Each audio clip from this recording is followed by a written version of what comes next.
The following was posted in the subreddit forum Let's Not Meet about 5 years ago. I, a pizza guy, intercepted a kidnapping during a delivery. I delivered pizza and I'd been having a really busy night, nonstop back and forth without any time to even pause and take a leak. I'd been so busy that I wasn't really thinking about bathroom breaks. But we're also going through a bit of a heat wave in our area, so I've been drinking copious amounts of water. All of a sudden, as I was driving to this particular delivery, the urge to go hit me. Like, things went from 0 to 60 in an instant. Thankfully, I was close to the customer, so I could get this over with quickly. Or so I thought. I pulled up to the house, and it was in an area I delivered in before, so I immediately could see that something wasn't right. All the lights were off in the house. Not even the glow of a television or anything. It was extra apparent because the street light closest to the door happened to be out of order. And on top of it all, the block was dead quiet. This is a big university area, and obviously there aren't many student renters in July, but there had to be at least one person because somebody ordered this pizza. Maybe they just like sitting in the dark, or they were out in the backyard, whatever. I just didn't want to get out of my car and go knock on a quiet house in the middle of the night around 9:30 p.m. without first checking that I had the correct address and the customer was inside. It was scorching that night, even after sundown. My car's AC is a joke, and the piping hot pizza didn't help things much. So I had to try and open the car door as infrequently as possible to keep any cool air in. I called the number that the customer provided, and the voice on the other end said, kind of briskly and out of breath, "Yeah?" I just tried to keep it clear and concise. "Hey, it's your pizza out front, but there doesn't appear to be anyone home." And the customer replied, still gasping for air, "Yeah, I'm not home." I had to pee so badly by that point that I was much less patient than I'd otherwise be with a customer right out of the gate. "Well, then we're going to have to terminate the order because I've arrived in the stated delivery window and you were supposed to pay in cash. So I don't know what to tell you, man. Plan ahead next time." I instantly regretted letting my bladder do the talking for me as the voice on the other end came through more clearly as a young, bubbly, and very distraught girl who couldn't have been much older than 20 or 25. "Oh my gosh, I'm so sorry. I was running down the street so I could barely hear you," she cried. "I just switched you out of my AirPods. Is that better? Sorry, I completely lost track of time at work, but I knew you were coming and that's why I'm literally running home right now. Please don't leave. I'm starving and I don't have a car. Seriously, please don't leave. I'll be like 5 minutes tops, okay?" I know what it's like to be hungry and running late and have no car, but not live near any restaurants. Plus, when I heard her voice, I began to remember more specifically having delivered to this place a couple of times before. And she'd always been perfectly nice. So now I felt bad for snapping at her. I tried to walk it back, while simultaneously looking out of my window for potential spots to pee. No, my bad. I'm letting the heat get to me. It's not your fault. No need to rush. See you when you get here." I hung up while surveilling the street, and I was starting to think that I was really out of luck. All the other houses had people in them, and they were close together, so there were no clumps of trees or out-of-the-way patches of land or anything. Of course, I had just tossed my empty water bottle at the last delivery because I'm an idiot. Finally, I decided it was escalating to the point of an emergency, and the safest bet was to use a bush in front of the woman's house. She wasn't home. The streetlight was out, so no one would see me. The people who were home were inside. My car was parked across the street, and we're in a small shop who don't wear any uniforms, so if someone did spot me, they'd have no way to connect me to my employer. I mean, animals pee outside all the time. Humans are animals. This is fine.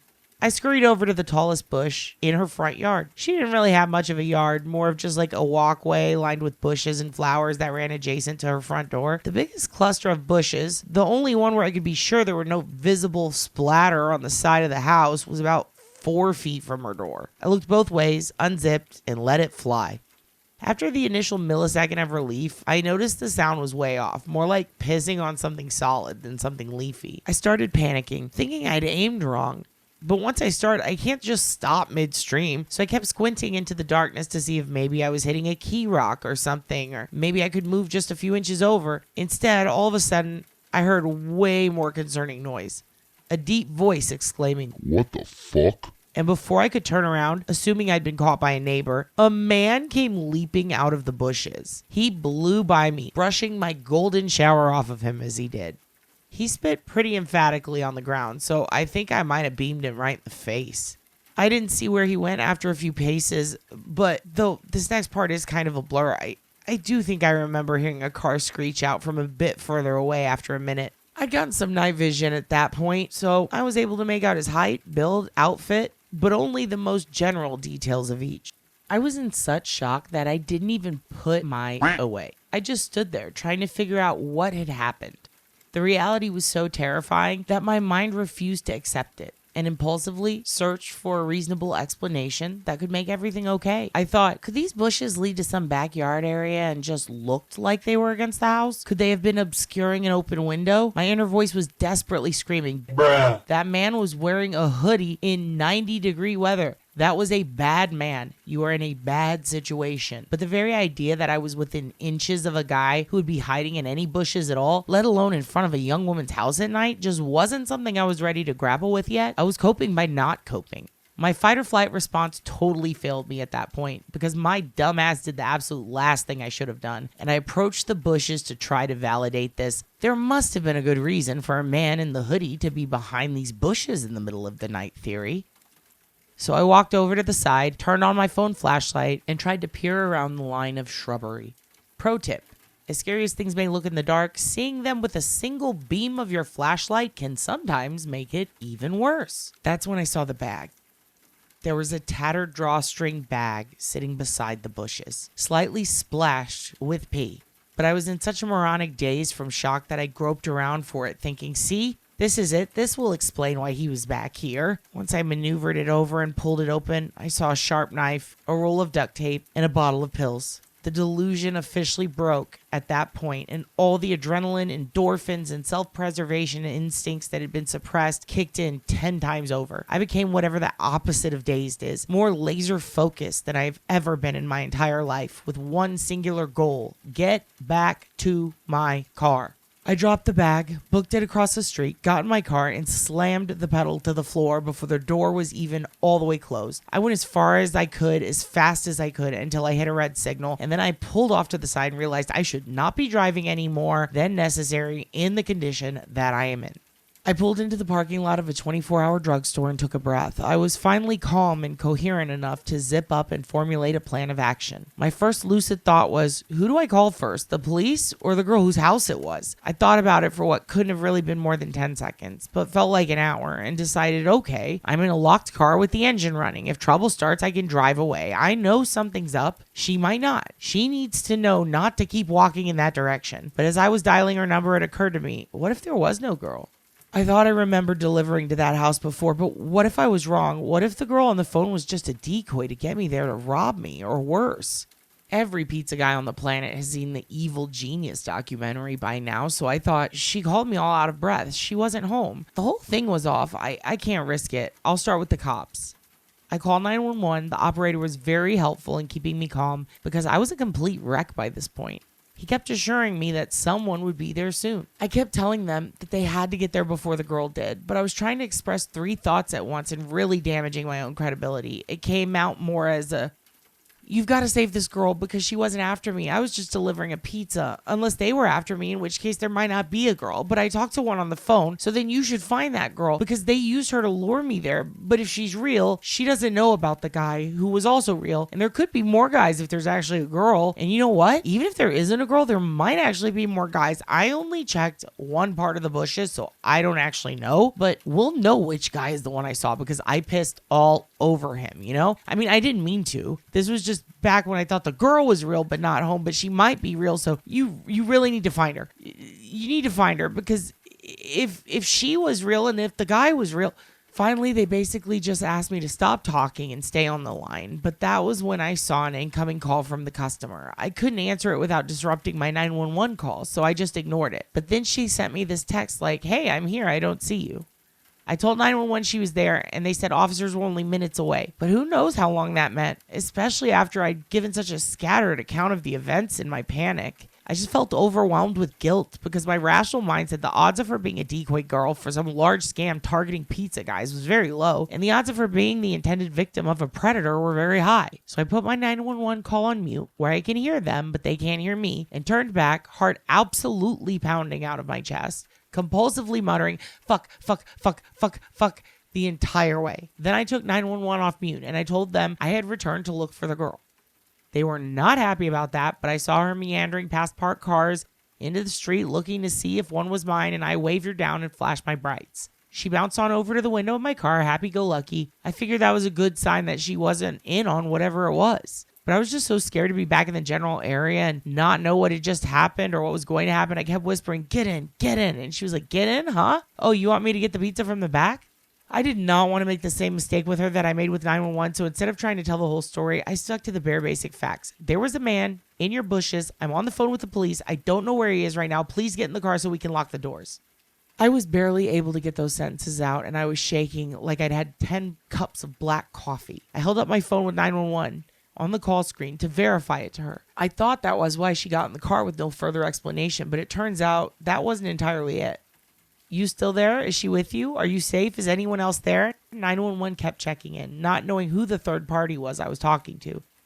I reassured them, and we drove, more cautiously this time, to a location 911 instructed us to wait at to speak with a police officer after they cleared the area. I didn't actually have to do much after that. The police came pretty soon after. A police car met us. I gave a statement telling them everything I observed, and she went to go speak to more officers in more detail than they needed me for. It turns out the reason she got right into a strange pizza guy's car without probing any deeper into my story is because she knew who the man was right away from my description. She had an abusive ex-boyfriend who was apparently psychotic enough that he immediately came to mind from hearing, "There's a guy in your bushes." She later called us to thank me and insist on leaving a huge tip. I wasn't there when the call came in, so the kid who answered didn't know to refuse to accept the money, but the manager already promised the next time we see her, we can load her up with enough one free pie cards to last a lifetime. Easily the scariest thing that has ever happened to me, on the job or off. I don't get the chance to tell the story much because I try to avoid sharing it with anyone who could possibly know the girl or know of the event, but I'm still not the same since. Even though I know he didn't even have anything to do with me directly, this truly shook me to my core. So man in the bushes, let's not meet. Missed being killed by a serial killer. Back in about 2000 or 2001, I was driving by myself from visiting my mom in Colorado back to Arizona. I was in a station wagon and had a desk my mom had given me that was my grandfather's. I've always been scared of driving at night that there is someone in my back seat that's going to get me. This might be because of too many scary movies or because my mom's paranoia rubbed off on me. I was in the Army and I drove back and forth a lot to visit her. She would get mad at me for sleeping at rest stops or gas stations and tell me someone was going to kidnap me and kill me. But I just didn't want to be bothered with the hassle and expense of a motel at the time. I digress. I'm driving on an empty stretch of highway late at night with no other cars around. This red truck comes up behind me, flashing its lights and honking its horn at me. I was thinking to myself that there was something wrong with my car. Maybe there was something wrong with the desk in the hatchback. Because why else would he be so insistent on me pulling over? So I pull over. I was in my mid-20s and still a bit naive, for the record, and I get out of my car. As I'm getting out of my car, he's directly behind me and still flashing his lights and honking his horn. I got to about the middle of the car. I planned on going back to see what could have been wrong with my car when it hit me. Why is he still honking at me when I'm out of my car? That's odd. Then he gets out of his truck. That's when I knew something just wasn't right. I jumped back in my car and I sped off. The next exit was 45 miles or so away. He followed me the entire time. I take the first exit and go to a crowded grocery store with a laundromat next to it. There was an ambulance parked at the laundromat with its lights flashing, and I was next to it. I figured if there was an ambulance, then eventually a police officer should come. The man stayed in his truck and in the grocery store parking lot, watching me the entire time. I was terrified. I did not want to get out of my car, and I felt like an idiot if I would have to tell someone what would have happened. I waited about an hour, and he finally left. After he left, I waited a little longer before continuing my drive back to Arizona. I was paranoid and watchful for any red trucks the entire time. Fast forward about 5 or 6 years. I'm watching Unsolved Mysteries or some similar type of crime show with my hubby at the time. He knew what happened as we were dating back when it happened. And what story pops up? One about a man on that exact stretch of highway with a red truck that used those exact tactics to get a few women to pull over, and he murdered them. I really am glad my gut told me something was wrong and to get back into that car and drive. This short is called I Had a Schizophrenic Episode and Became Someone Else's Let's Not Meet. I suffer from schizophrenia. The other night, I had an extreme episode of psychosis. I don't remember much about what happened. I was wearing sweatpants and high heels and wandering around my apartment complex. I decided to go home. The main door in my apartment complex requires a key card, like a hotel, but my roommates always leave the back door open. So I walked into what I thought was my apartment and made myself comfy on the couch. I tried to get into my room, but it was locked, which confused me because I never lock my door. The people who lived there thought I was a friend of one of their roommates, so it took them a minute to register what happened. When they did, they freaked out, understandably, and called the cops. The cop thought I was drinking or on drugs, but I showed him my medical emergency card that explains I have schizophrenia. After he read the card, I was totally out of trouble, and he just wanted to make sure I got home safely. I don't even remember the interactions I had with the people who lived there, as I wasn't super lucid until the officer came. So yeah, now these people have a story about how a random schizophrenic woman in sweats and high heels just came into their house and made themselves at home. This all happened at night. Oops. Sorry. This subreddit post in Let's Not Meet is titled, I once went hiking with this guy. He showed me a dead body. This started when I was at my childhood friend's apartment for what was supposed to be a little fun movie night. We hadn't hung out in a while and we were catching up. Her place was cozy, a little disorganized, and full of girly decor. We were in our comfiest sweatpants, about to watch princess movies. Her apartment isn't the most tidy. Things are a bit scattered around, but it's clean and so authentic, which always makes me feel at home. We decided on ordering pizza for dinner. She mentioned that Sherwood, someone I hadn't met yet, would be bringing over the pizza. At first, I was not happy to hear that. I thought that meant she invited other friends, a boy, over to join us, which wasn't what I had in mind. But I was in for a surprise. Sherwood turned out to be our delivery guy for the night. He wasn't joining us. When he got to the apartment, there was an awkward air about him. He was obviously nervous, fumbling a bit with the pizza boxes and not quite making eye contact. My friend introduced us quickly, and it was clear from her overall thankful demeanor that Sherwood did a lot more for her than just fetch dinner. After handing us the pizzas, there was this brief moment of forced small talk. My friend was super nice to him despite his awkwardness, but he wasn't the best conversationalist and seemed really out of place. Then Sherwood asked for my number. I was in a tough spot because our mutual friend was sitting right there, so I gave it to him. Yeah, we chatted for about 5 minutes before my friend gave him a cue to leave or something like, thanks so much for dropping this off. He seemed to get the hint. We both gave him a hug before my friend said something like, drive safe, giving him another kind of cue to leave. When I asked my friend what that was all about, she basically explained that Sherwood was her unpaid personal assistant. He did her grocery shopping, he dropped off pizza, he did all this stuff for her. I think Sherwood was just a really lonely, desperate guy looking for attention, especially female interaction. My friend and I were both young and immature back then. We were about 23, but I think we both knew something was seriously wrong with Sherwood. It was always a little hard to articulate because we couldn't point out exactly what his problem was.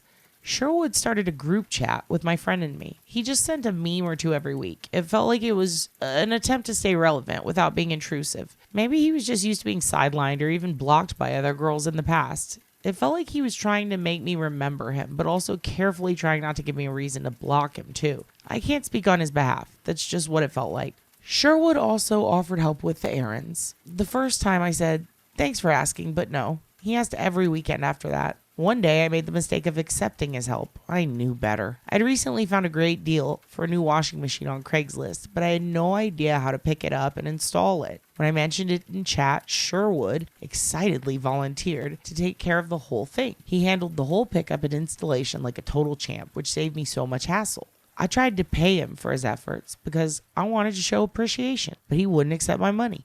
I insisted. Eventually, he suggested I could repay him by joining him for a hike. Like what? I was uneasy about this. It felt like a bit too personal and almost like it would be mistaken for a date. But Sherwood framed it as nothing more than a friendly outing, like a transaction to balance out the favor.